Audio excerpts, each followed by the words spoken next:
వచ్చిన అతిథులందరికీ ఇది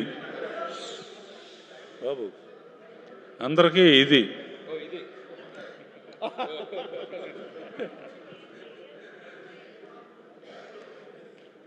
ఇది ఎలా ఉందంటే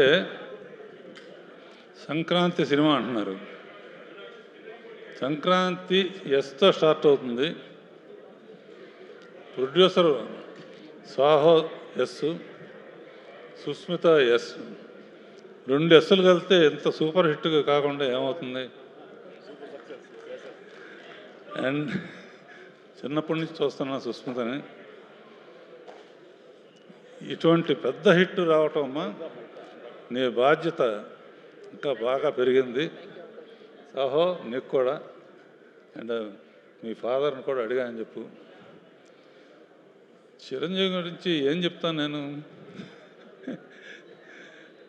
నాకన్నా చిన్నవాడు అయినా బాబాయ్ అని పిలుస్తాను. చిన్నప్పటి నుంచి అల్లూరి రామలింగ గారు కానీ ఆ రోజుల నుంచి ఒక కుటుంబంగా పెరిగాం. మెయిన్ క్రెడిట్ నాకేంటంటే స్వర్గీయ ఎన్టీ రామారావు గారితో 12 సినిమాలు చేస్తే నేను బాబాయ్తో 14 సినిమాలు చేశాను.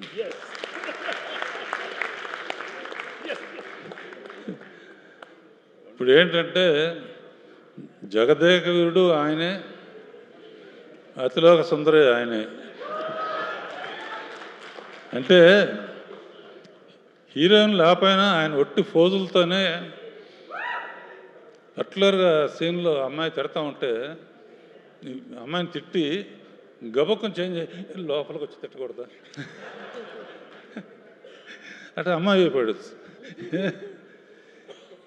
ఇక ఫోజుల సంగతి ఇలా పెట్టినా అలా పెట్టినా, ఇలా పెట్టినా ఎలా పెట్టినా, ఎలా పెడతాడో తెలియదు. అన్ని రకాల ఫోజులు నాకు ఇప్పటికే అర్థం కాదు. అండ్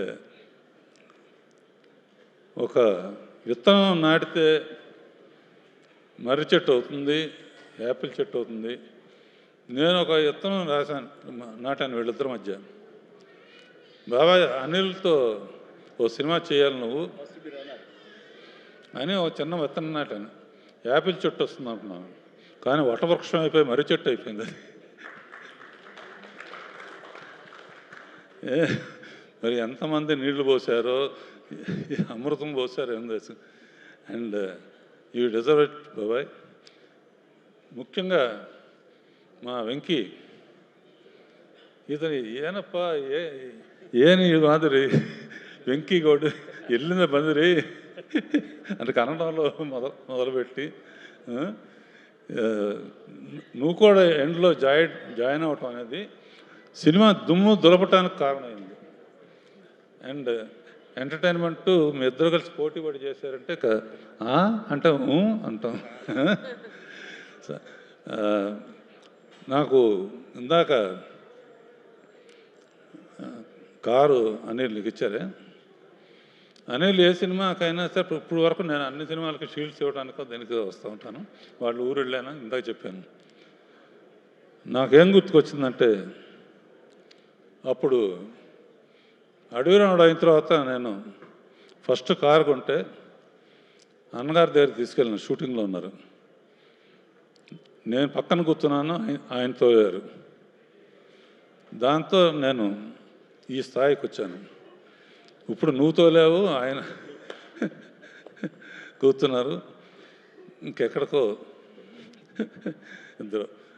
అండ్ ఒకటే చెప్తున్నాను బాబాయ్, నువ్వు ఎవరైనా ఏజ్ అసలు నీకు ఏజ్ లేదు అసలు.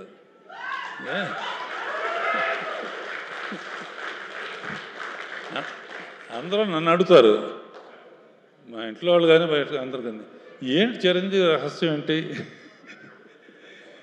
ఒకే మాట చెప్తాను, జరిగిన విషయం. సరిగ్గా 30 years బ్యాక్ దగ్గర ఇందిరా సినిమాలో ఒక సాంగ్ వేణు పెట్టుంటుంది. నేను ఏదో ఊరు వెళ్తున్నాను, ఫ్లైట్కి టైం అయింది.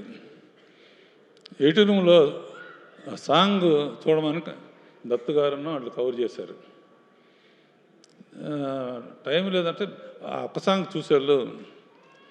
ఆ ఒక్క సాంగ్ చూశాను. ఫ్లైట్ కానీ లేకపోతే తిన్నగా ఇంటికి వెళ్ళిపోయామండి. ఫోన్లో చెప్పాను, నీలాగా డ్యాన్స్ చేసేవాడికి ఎవ్వరు పుట్టరు అని.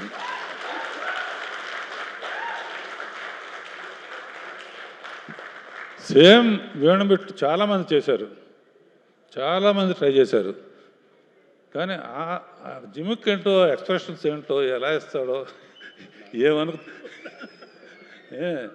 అలా 30 years బ్యాక్ ఎలా చేసావో ఇప్పుడు కూడా ప్రతి మూమెంటు, ప్రతి ఇది. అండ్ అనిల్ ఇక చెప్పడానికి అవసరం లేదు కామెడీకి. వెంకీను చిరంజీవి కలిపి చేస్తున్నారంటే దుమ్ము దులిపేస్తారు కదా, గ్యారంటీ. నేనైతే ఒక సీన్ పెట్టామండి అనిల్, వీళ్ళిద్దరు తాగొచ్చి 9th దగ్గర కూర్చుంటే ఎలా ఉంటుందని.